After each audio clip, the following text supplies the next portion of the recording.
प्रयागराज के माघ मेला क्षेत्र में तप, साधना और भक्ति की अद्भुत त्रिवेणी बह रही है।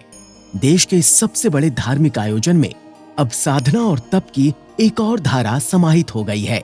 ये धारा है कल्पवासियों की साधना की धारा। कल्पवास का आगाज पौष पूर्णिमा के स्नान पर्व के साथ हो गया।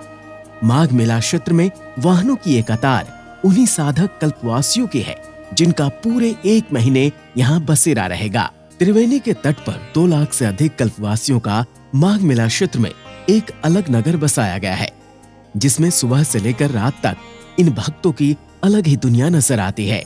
72 बरस की उम्र में भी त्रिवेणी के तट पर इस कपकपाती ठंड में इन तंबुओं में कल्पवास करने आए यूपी के गौहनिया से शिवनाथ दास केसरी और गंगाधर पांडे भी ऐसे ही कल्पवासी हैं, जो पूरे 11 वर्षों से यहाँ पर हर साल कल्पवास करते आ रहे हैं। इन कल्पवासियों की यहाँ की रोज की दिनचर्या भी एकदम अलग है। सुबह में कल्पवासी त्रिवेणी में स्नान करने के बाद अपने अपने तंबुओं में जाते हैं, जहाँ वे शालिग्राम की प्रतिमा के समक्ष रोज 3 वक्त भगवान सत्यनारायण की कथा करते हैं। 1 वक्त भोजन और दिन में 2 बार गंगा स्नान। इसके अलावा धरती पर शयन के साथ सत्संग और भजन कीर्तन। कल्पवासियों की अब यहाँ यही दिनचर्या होगी। यही सुबह भोर उठ करके गंगा स्नान करना, स्नान करने के बाद भगवान का भजन करना, और इसके बाद यहाँ पर कथा जो होगा भागवत होगा सुनेंगे, ज्ञान यहाँ से लेके जाएंगे। जैसा सुबह भोर में उठते हैं हम लोग, भोर उठने के बाद दैनिक का निवृत्त होकर स्नान करके आगे पूजा पाठ करते हैं। और फिर महाराज के यहाँ जो है प्रवचन शुरू हो जाता है 8 बजे से।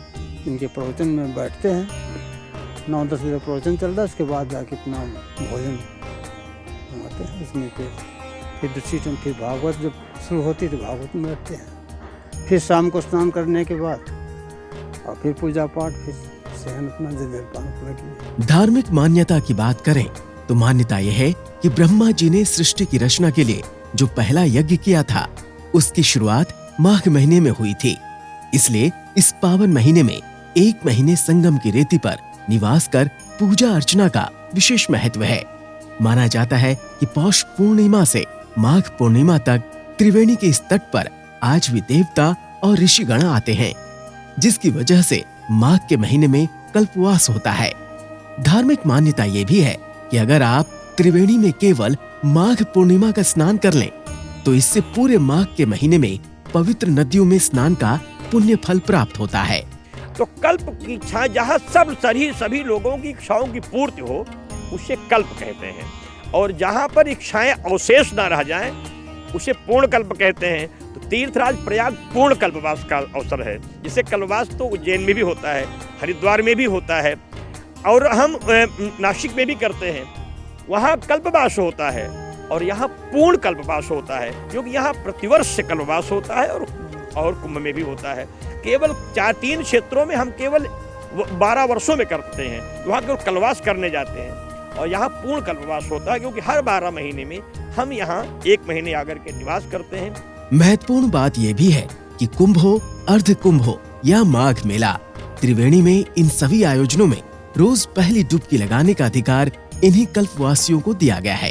ये कल्पवासी 1 महीने तक इसी त्रिवेणी के तट पर रहेंगे।